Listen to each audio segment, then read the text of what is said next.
Assalamualaikum warahmatullahi wabarakatuh. Selamat datang di perkuliahan Big Data Teknologi. Pertemuan kali ini kita akan membahas mengenai penggalian graf jejaring sosial atau mining social network graphs.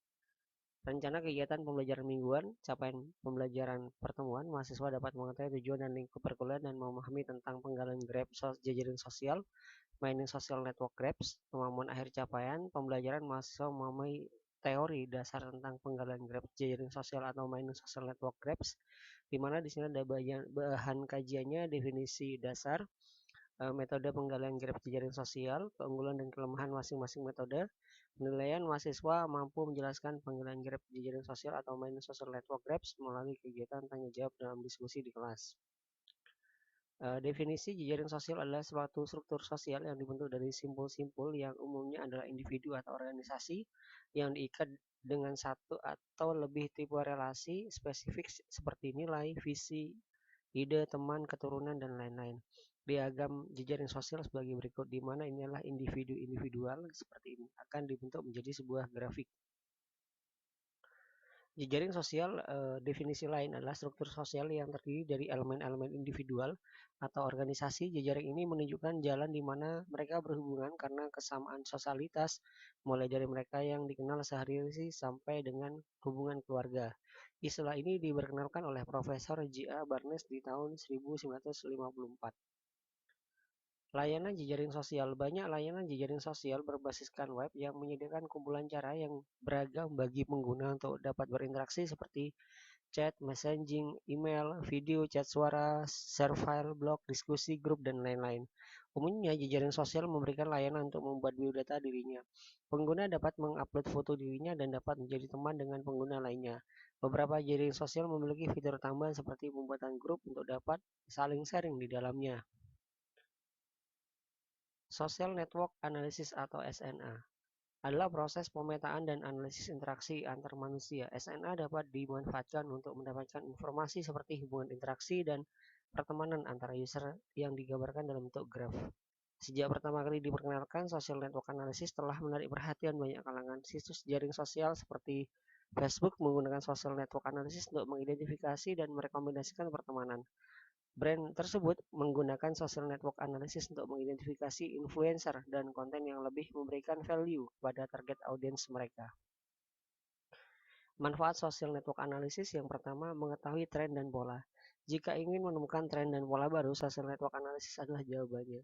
Valdis E. Krebs adalah seorang network scientist. Dalam makalahnya menjabarkan bagaimana network analysis dapat digunakan untuk mengidentifikasi jaringan teroris.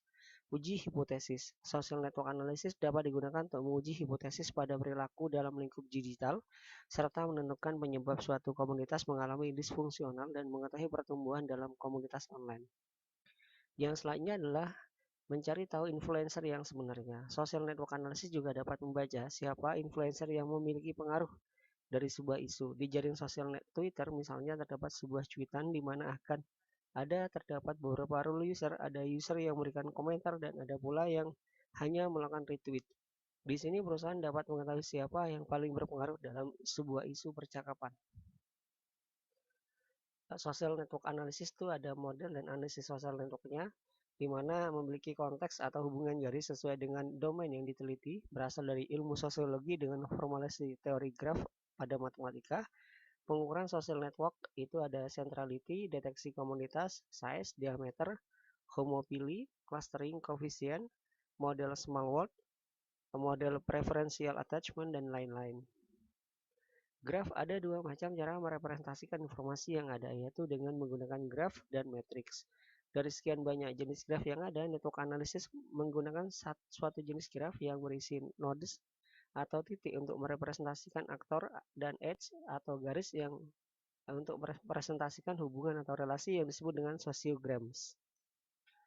Penggambaran sebuah hubungan dalam graf yang disimbolkan dengan menggunakan edge atau garis terdapat dua cara, yaitu direct graph dan simple atau bounded t-graph.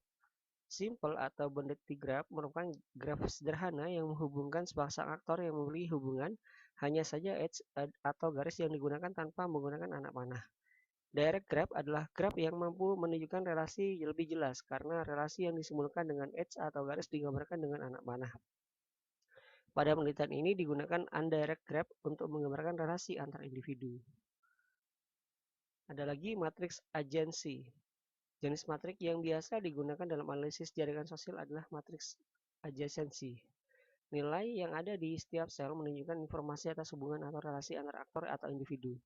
Matriks adjacensi sangat berguna untuk melihat kedekatan antar aktor atau individu yang berdasarkan nilai yang ada pada setiap sel. Pada penelitian ini, skala pengukuran akan menggunakan binary yang hanya ada memiliki nilai 0 dan 1.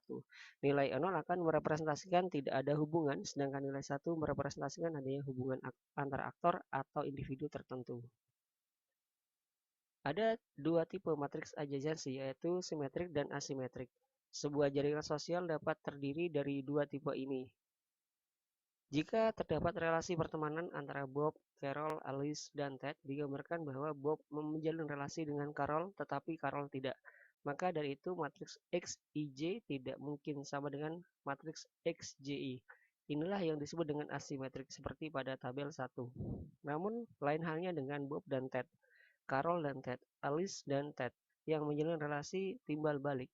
Maka matriks XIJ sama dengan matriks XJI, sehingga relasi itu disebut dengan simetrik. Tabel 1 di mana di sini ada asymmetric agency matrix dikutip dari Hahnemann tahun 2005, Introduction to Social Networks Methods. Ada linknya. Di sini ada Bob, ada Carol, ada Ted, dan juga ada Alice. Ini adalah asimetrik. Sedangkan hubungan yang 0 dan 1 adalah simetrik. Algoritma Dijkstra. Menurut Puntamber, definisi algoritma Dijkstra adalah algoritma populer yang untuk mencari jalur terpendek. Algoritma ini disebut dengan single source shortest path. Tahun 2008 halaman 27, algoritma Dijkstra tidak hanya sekedar mencari jalur dari lokasi awal menuju lokasi tujuan, tetapi untuk mencari jalur terpendek dari seluruh kemungkinan jalur yang ada. Berikut adalah contoh kasus dari algoritma Dijkstra. Di sini kalau kita perhatikan adalah contoh kasus algoritma Dijkstra dari Puntamber AA 2002 analisis dan desain algoritma halaman 28. Jadi di sini ada A ke B, B ke C, C DE. Nah, seperti ini. Nah, kalau kita lihat yang terpendek, misalkan ini adalah 8 tambah dari A ke E 11, sedangkan ini adalah 4 ditambah ini 1 5 tambah ini adalah 8. Jadi kalau 4 ke 7 ini 8, jadi 15. Maka jalur yang paling pendek itu adalah dari A ke B 4, B ke C 5, C ke E 8, seperti itu. Pada contoh gambar di atas, lokasi log awal adalah node A dan lokasi akhir adalah node E. Setiap node terhubung dengan node lain seperti sebuah edge yang memiliki nilai jarak berupa bilangan bulat positif. Langkah pertama yang melakukan adalah mencari jarak dari node A ke seluruh node yang terhubung dengan node A, yaitu node B dan node C. Kemudian langkah berikutnya adalah mencari jarak node B menuju ke seluruh node yang terhubung dengan node B, yaitu node C dan node D. Proses ini akan terus berlangsung hingga seluruh node telah dijelajahi. Dalam teori graph network analysis terdapat 4 cara untuk mengukur centrality, yaitu dengan cara menghitung degree centrality, bitwiness centrality, closeness centrality, dan eigenvector centrality. Pada penelitian ini akan digunakan dua cara perhitungan, yaitu bitwiness centrality dan closeness centrality. Bitwiness centrality adalah salah satu cara untuk mengukur centrality dalam suatu jaringan sosial. Berikut adalah rumus untuk menghitung bitwiness centrality setiap node dalam jaringan, di mana di sini ada jumlah jalur terpendek dari S ke T, jumlah jalur terpendek dari S ke T untuk melewati simpul V, ya, seperti ini. Ini adalah rumusnya.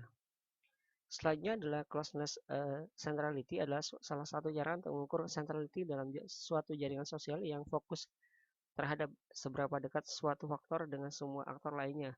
Berikut adalah rumus untuk menghitung nilai closeness centrality setiap node dalam jaringan. Di sini ada jarak antara node VI dan VJ. Ini adalah jumlah node yang terdapat di dalam jaringannya. Ini adalah rumus untuk closeness centrality.